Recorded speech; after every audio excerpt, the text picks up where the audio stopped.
2 words. That is all it took for Deion Sanders to remind the entire NFL world exactly who runs the city of Atlanta. While the Falcons organization is currently setting itself on fire with one of the most controversial coaching hires in recent memory, Coach Prime stepped onto the scene and dropped a subtle yet explosive reminder of his legacy. The news is official, and it is ugly. Kevin Stefanski has fled Cleveland to become the head coach of the Atlanta Falcons. But he didn't come alone. He brought his offensive coordinator, Tommy Rees, with him. They have effectively turned the Falcons into the Cleveland Browns of the South, and the fan base is absolutely losing its mind. But while Atlanta burns and Cleveland sits empty, where are the Sanders boys? They aren't worrying about offensive coordinators. They aren't worrying about depth charts. Shedeur and Shedeur Sanders were spotted halfway across the world, taking over Paris Fashion Week, and reigniting the debate about who actually carries the prime swagger. We have a massive story today that bridges the gap between NFL chaos and high fashion luxury. From the fan revolt in the dirty South to the runways of France, we are breaking down everything you need to know about the tale of two cities. Why? Y'all think this is a good picture? Look at this class reunion photo.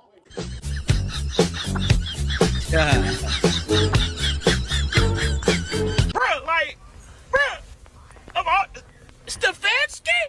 What else is there to say with this damn team? All them people you interviewed. And Stefanski was the best option. I'm sick of this. What's the actual fuck, man? Like, bro, I didn't want this nigga at all. This is not what the fuck I wanted. This nigga's a loser. He's been losing these last couple fucking years. Let's start in Boulder, where the vibes are immaculate, but the message was sent directly to Georgia. Deion Sanders appeared on the morning run today, and the internet immediately broke. The topic came up: NFL coaches getting fired. There are 10 vacancies. The coaching carousel is spinning out of control. Most coaches would give a political answer. They would say, "It's a tough business," or "I wish them well." Not Prime. When the conversation turned to Atlanta, the city where he became a legend, the city where primetime truly exploded in the NFL, he didn't mince words about the current state of the franchise. He simply leaned into the camera, flashed that signature smile, and said, "My house." He joked about checking the premises to make sure nobody took anything, referencing the famous clip from the 90s. But beneath the jokes, there was a sharp layer of truth. Deion Sanders is Atlanta royalty. The Falcons organization has been trying to find an identity ever since he left. And now, with this latest hire, they seem further away from that primetime identity than ever before. Deion refused to explicitly bash the hiring of Kevin Stefanski, saying, "I'm not going to get started with that." But his silence spoke volumes. He knows what the fans know. The culture in Atlanta is about swag, speed, and dominance. Hiring the guy who just got run out of Cleveland doesn't exactly scream Atlanta culture. If Deion was subtle, the fans were not. The reaction to the Kevin Stefanski hire in Atlanta has been nothing short of a full-scale revolt. Social media is a war zone right now. We are talking about a fan base that is desperate for a winner. They wanted a splash. There were rumors of Belichick.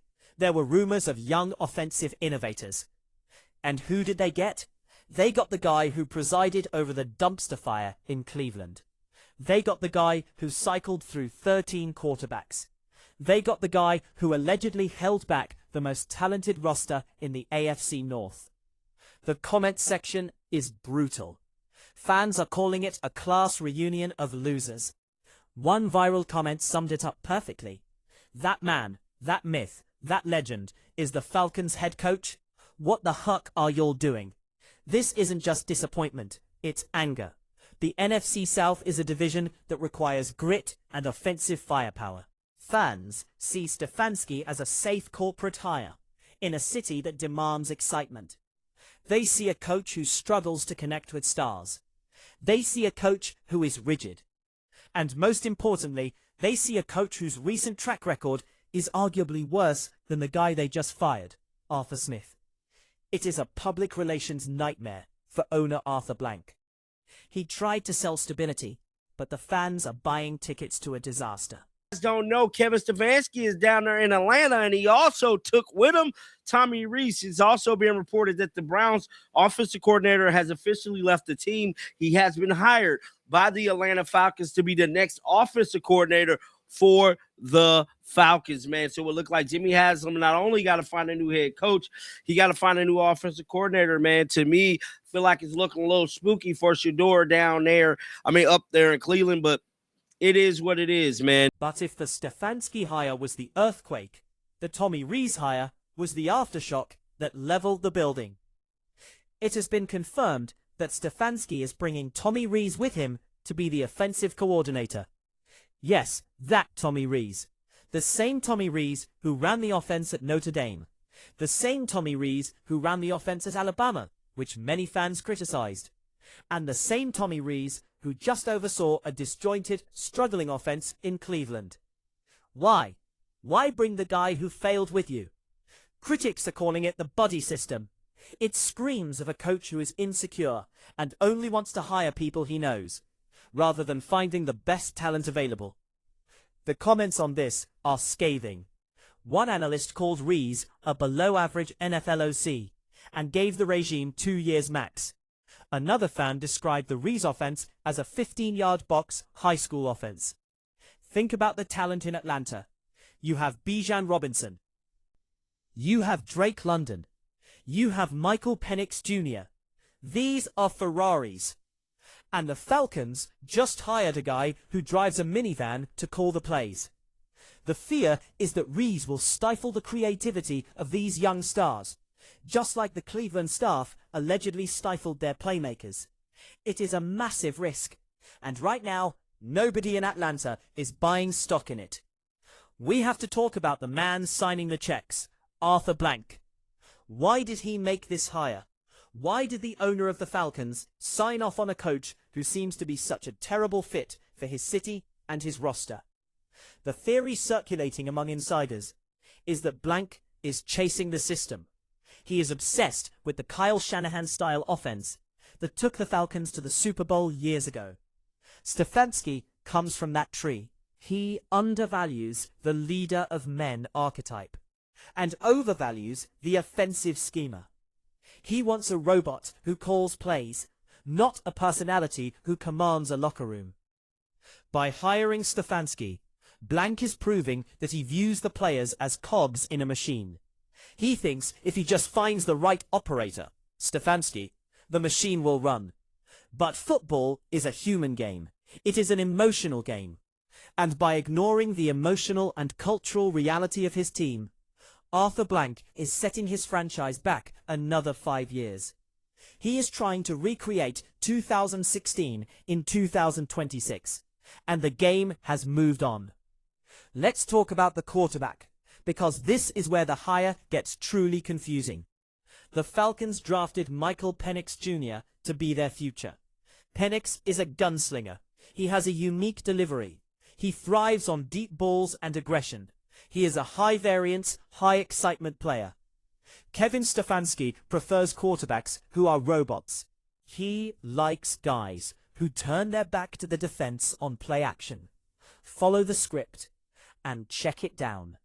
This is a massive stylistic mismatch. You have a quarterback who wants to paint outside the lines, and a coach who wants to color by numbers. We saw this movie in Cleveland with Deshaun Watson and Baker Mayfield. Stefanski tried to force them into his system, and it failed. Now, he is going to try to force Michael Penix Jr. into that same box.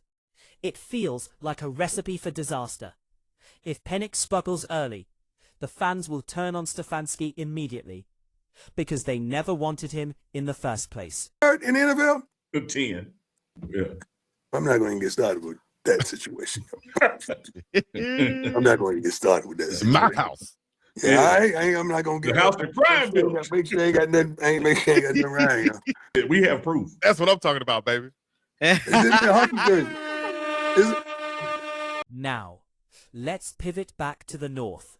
Stefanski and Rees are in Atlanta. That leaves Cleveland completely empty.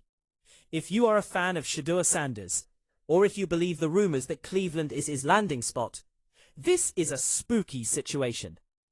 The narrative for months was that Cleveland was a bad spot because of the coaching staff. Well, the staff is gone.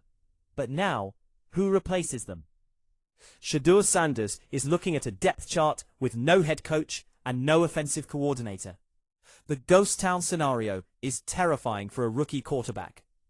A rookie needs stability. He needs a mentor. He needs a system installed before he arrives.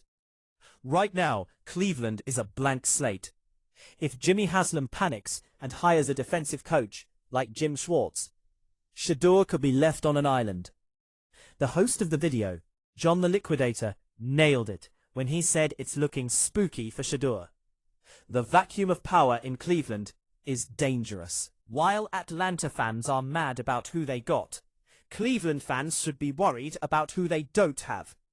This brings us to a massive what-if scenario. With Cleveland looking like a ship without a captain, and Atlanta looking like a disaster, will Deion Sanders step in? We know Deion is not a normal football dad. He is Coach Prime. He understands leverage. We saw Eli Manning refuse to play for the Chargers. We saw John Elway refuse to play for the Colts. If the Browns don't hire a competent, offensive-minded coach who fits Shedeur's style, Deion Sanders has the power to pull the veto. He could tell the Browns privately, don't draft him. He won't sign. This coaching carousel isn't just about the 2025 season. It's about the next decade of the NFL. Deion is watching Cleveland closely. If they hire a retread or a defensive coach who doesn't understand the modern passing game, do not be surprised if the Sanders camp forces a trade or a slide in the draft. The instability in Cleveland is a flashing red light for the Sanders brand. Something else that has caught the news is Shedeur Sanders and his brother Shiloh Sanders being overseas at, I believe this was a Mary event, if I'm not mistaken. I believe him and Shiloh was, I think, in France at this clothing event that took place, and they had talked to Complex. But let's switch gears, because while the NFL is imploding with firing and hiring drama, the Sanders family is doing what they do best, winning globally. Shedeur and Shedeur Sanders were spotted in Paris, France. They weren't there for football, they were there for high fashion. They attended the Amiri Fashion Show, one of the most exclusive events on the calendar. This is a massive flex. Most college rookie players are grinding in a gym in Florida right now. The Sanders brothers are sitting front row at a runway show in Europe.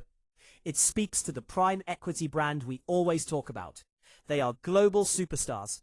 They aren't just athletes. They are cultural icons. Being invited to the Amiri show and being dressed by the brand puts them in a stratosphere that very few NFL players ever reach, let alone rookies. The visuals were insane. Shedeur in a custom look, Shiloh matching his energy. It was a reminder that while the NFL is their job, their brand is international. It also serves as a distraction from the chaos back home. While analysts argue about Tommy Rees, Shedeur is networking with the biggest designers in the world. That is standing on business. While in Paris, the brothers sat down for an interview with Complex, and they reignited a hilarious family debate. Who has the best swag? For years, the narrative has been that Shedeur and Shiloh get their style from Deion. Primetime was the originator. He invented the gold chains, the bandanas, the high-stepping luxury. But Shedeur flipped the script. In the interview, Shedeur boldly claimed that Deion is copying them now. He said he hates to say it, but everything he tries to wear, our dad already did. Wait, no, he thinks he'd be doing his own thing, but he gets inspiration from us. They joked that Deion looks at their closet to see what's cool. It's a funny, light-hearted moment, but it also signals a passing of the torch. The sons aren't just living in their father's shadow anymore. They are casting their own. They are defining what cool looks like for Gen Z, just like Deion defined it for the 90s. Shiloh always the defensive back with the attitude, chimed in, saying he has the better closet because he has more free time now. It was a moment of pure charisma that showed why brands like Google, Nike, and Gatorade are throwing millions at them. They have personality that translates across borders. Let's look at the dollars and cents of this story. In Paris, the Sanders brothers are generating millions in media value. Brands are paying them just to show up. Their merchandise sales spike every time they post an outfit. They are an economic engine. In Atlanta, the Falcons are facing an economic crisis of their own making. Ticket cancellations are being threatened. Merchandise sales for the new coach will be non-existent. The apathy of the fan base is going to cost Arthur Blank millions. It is a tale of two economies. The Sanders economy is booming because it is built on excitement, authenticity, and winning. The Falcons economy is crashing because it is built on safe, boring corporate decisions. The NFL is a business. Deion knows this. Shedeur knows this. And right now, the Sanders family is running their business better than the Atlanta Falcons are running theirs.